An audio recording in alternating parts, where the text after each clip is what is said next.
ایک ٹکڑے کا بچے کا چڈی بنی ہوئی ہے اور ایک ٹکڑا جو ہے وہ قرآن مجید پہ آپ نے چڑھا دیا. اب جو قرآن مجید پہ ٹکڑا چڑھ گیا کپڑے کا وہ قابل عزت ہو گیا کہ نہیں ہوا؟ بھائی نسبت بدل گئی نا، نسبت سے عزت ملتی ہے.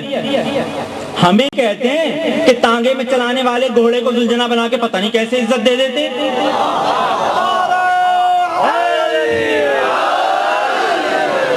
ہم سے کہتے ہیں کہ چھوٹی سی لکڑی کو پتہ نہیں کیوں عزت دے دیتے ہیں. کون سا دنیا کا آدمی ہے جو لکڑیوں کو عزت نہیں دیتا؟ مجھے سامنے تو لاؤ. کوئی ایک آدمی تو دنیا کا مل جائے جو لکڑیوں کو عزت نہیں دیتا. ارے وہ لکڑی کبھی پیپلز پارٹی کے جھنڈے کی شکل میں سامنے آئے گی، کبھی مسلم لیگ کے جھنڈے کی شکل میں سامنے آئے گی، کبھی ہندوستان کے جھنڈے کی شکل میں سامنے آئے گی. صدر اور وزیر اعظم کو سلام کرنا پڑے گا لکڑی کو، کپڑے کے چھوٹے سے ٹکڑے اور لکڑی کو. وہی لکڑی تو ہے جس سے گھر میں آپ جالے صاف کرتے ہیں مکڑی کے. لیکن جب اسی لکڑی کو پیپلز پارٹی کا پرچم بنا کے جگا دیا جائے گا جماعت اسلامی کا اور سپاف اور جساف اور فلان اور ڈھماکے کا، تو قابل عزت ہو جائے گا. کسی کی مجال ہے کہ آپ کے سامنے آپ کے پارٹی کے پرچم کو پیر کے نیچے رکھ لے؟ ہے کسی میں اتنی ہمت؟ اگر اتنی عزت نہ ہو تو امریکہ کے پرچم کو جلا کیوں رہے ہو؟ کیوں جلاتے ہو امریکہ کے پرچم کو روز؟ ایگل چوک میں امریکہ کا پرچم جل رہا ہے اور مسجد شہداء کے سامنے لاہور میں امریکہ کا پرچم جل رہا ہے، اور یہاں اتنا سا تو کپڑے کا ٹکڑا ہے، اس کی حیثیت کیا ہے؟ امریکہ کا پرچم نہیں جلا رہے، کپڑے کا ٹکڑا نہیں جلا رہے، امریکہ کو جلا رہے ہو، پورے نظام حکومت کو جلا رہے ہو، نظریہ کو جلا رہے ہو. پیروں کے نیچے جو پرچم رکھا ہے امریکہ کا، نظریہ رکھا ہے، پرچم نہیں. کپڑا نہیں ہے، لکڑی نہیں ہے، گھوڑا نہیں ہے، نظریہ ہے. نظریہ نسبت ہے، نسبت سے نظریہ بنتا، عزت ہوتی ہے. پیپلز پارٹی کا پرچم ہے، کیا مطلب؟ کہ اس گھر میں جو شخص رہتا ہے وہ پیپلز پارٹی کے نظریے کا پیروکار ہے، وہ پیپلز پارٹی کا ووٹر ہے، وہ سوشلزم کو، مساوات کے نعرے کو، جمہوریت ہماری طاقت اور وغیرہ وغیرہ کو قبول کرتا ہے. اس گھر پہ جو پرچم لگا ہوا ہے جماعت اسلامی کا، اس کا مطلب ہے کہ وہ پرچم بتا رہا ہے کہ اس گھر کے لوگ جماعت اسلامی کے نظریے کے پابند ہیں. نسبت سے نظریہ آتا ہے، نسبت سے عزت آتی ہے. تو نسبت دیکھو کہ کیا ہے. اب جو روزہ رسول کا بوسہ دے رہا ہے جالی کو، وہ رسول کے روزے کی جالی کو بوسہ نہیں دے رہا ہے، وہ اللہ کے محبوب کی جالی کو بوسہ دے رہا ہے. تو بوسہ تو ذریعہ رسول کا ہوگا مگر عبادت اللہ کی ہے.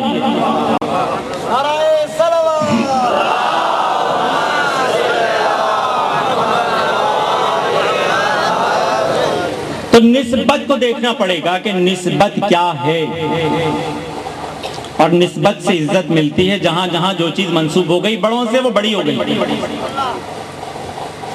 جو چیز بڑوں سے منسوب ہو جائے، جی جناب، یہ جملہ یاد رکھیں کہ عزتیں نسبتوں سے بنتی ہیں، نظریے نسبتوں سے بنتے ہیں. جس کی جہاں نسبت ہو جائے گی وہاں اس کا نظریہ بن جائے گا. یہ مجلس، یہ فرش عزا، یہ علم، یہ تعزیہ، یہ سب منسوب ہیں. یہ عزت والی چیزیں بھی ہیں، عزت دینے والی چیزیں بھی ہیں. جو ان چیزوں سے متعلق ہو جائے گا وہ عزت پا جائے گا. لیکن تھوڑا سا مسئلہ یہ ہے کہ ہم ان سب چیزوں سے عزت چاہتے نہیں ہیں. ہم کیا چاہتے ہیں؟ ہم ہیں لالچی، ہمیں ہر چیز میں ثواب چاہیے. سائیں آپ فلاں جگہ مجلس میں گئے تھے؟ ہاں گیا تھا، بس آخر میں. کیوں شروع سے کیوں نہیں گئے؟ سائیں بس ثواب چاہیے تھا نا، تھوڑا سا ثواب تو مل گیا، ثواب لے کر آئے. سائیں آپ جلوس میں گئے تھے؟ نہیں جلوس میں تو نہیں گیا تھا، وہ بس جب جلوس ختم ہو رہا تھا تو میں نے جلدی سے جا کے زیارت کر لی تھی زلجنا کی.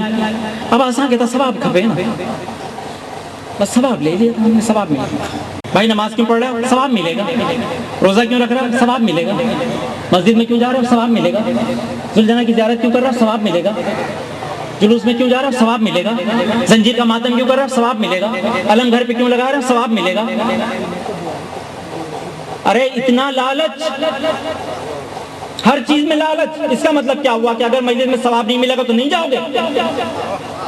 جلوس میں ثواب نہیں ملے گا تو نہیں جاؤ گے؟ مطلب اچھا نظریہ اگر بغیر ثواب کے بھی ملے گا تو نہیں قبول کرو گے؟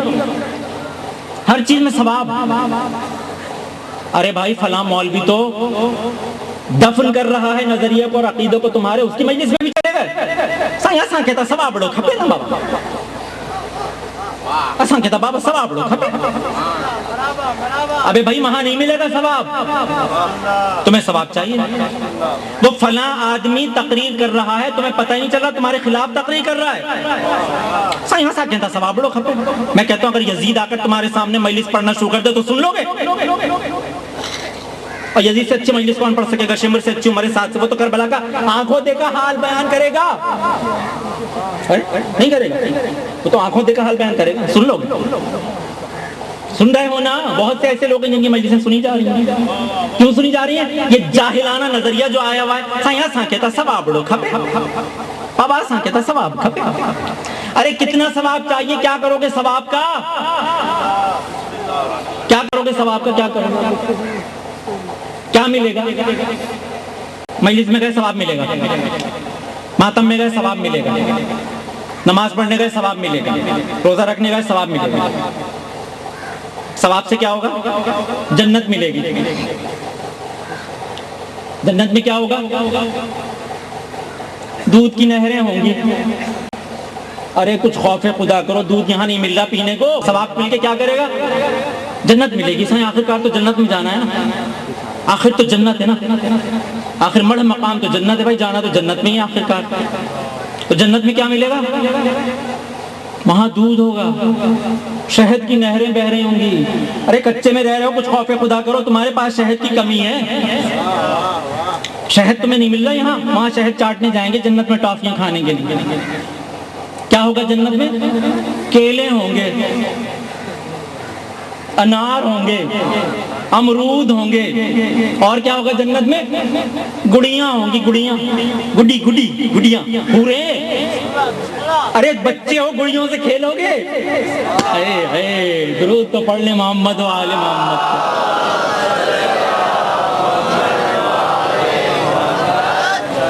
ہر چیز لالچ، ہر چیز لالچ. کوئی تو ایک بندہ ہو،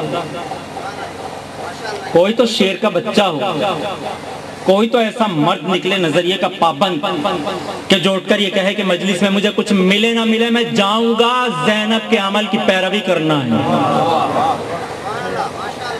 جلوس میں کچھ ملے نہ ملے میں جاؤں گا، مجھے زین العابدین کی پیروی کرنا ہے. کچھ ملے نہ ملے میں ماتم کروں گا، مجھے حسین کے پیغام کو پوری دنیا میں عام کرنا ہے. ہر چیز سے لالچ. فرش پہ آ کے بیٹھ رہے ہیں، مجلس میں ملے گا کچھ نہ کچھ، نہیں ملے گا تو نہیں جائیں گے. ثواب کے لیے آ رہا، کوئی بھی کچھ پڑھ لے، کوئی گالیاں دے رہا، اہل بیت کی توہین کر رہا، صحیح بابا آسان کہتا ثواب کھپے. ایسے ثواب کو اللہ قبول نہیں کرتا. اللہ اس ثواب کو قبول کرتا ہے جو عقل کے ساتھ حاصل کیا جائے. پاگل نہیں جائیں گے جنت میں، پاگلوں کے لیے الگ جگہ بنائی گئی، نہ جنت نہ جہنم. عقل مندوں کے لیے جنت ہے. عقل کے ساتھ ہر کام کرو، عقل کے ساتھ آؤ فرش عزا پر. کبھی میں نے کہا تھا کہ یہ فرش عزا، یہ علم، یہ تعزیہ، یہ گلجناح، یہ سب ہماری زندگی کے لیے فائدے مند ہیں، دنیاوی زندگی کے لیے. یہ صرف یہاں ثواب کی گٹھڑیاں باندھنے نہیں آتے کہ ثواب باندھ کے گٹھڑ بنا بنا کے ثواب کے لے جائیں گے آخرت میں. رستے میں کہیں گٹھڑی کھل گئی تو سارا ثواب چلا جائے گا. ثواب کی گٹھڑیاں باندھ باندھ کے لے جائیں گے، ثواب ملے گا، ثواب ملے گا، ثواب ملے گا. کتنا ثواب لے. اس کا مطلب کیا ہوا کہ ہم مسلمان نہیں ہیں، ہم یہودی ہیں، ہم عیسائی ہیں. ہمارا مذہب دنیا میں فائدہ نہیں پہنچاتا ہمیں. نماز کیوں پڑھتے ہیں؟ آخرت میں جنت ملے گی. اس کا مطلب دنیا میں کوئی فائدہ نہیں. روزہ کیوں رکھتے ہیں؟ ثواب ملے گا. ثواب ملے گا کیا مطلب؟ آخرت میں جنت ملے گی. آخرت میں سب کچھ وہاں ملے گا. ماتم کیوں کر رہے ہیں؟ جنت ملے گی. فلاں کام کیوں کر رہے ہیں؟ جنت ملے گی. یعنی سب کچھ آخرت میں ہے، دنیا میں کچھ نہیں.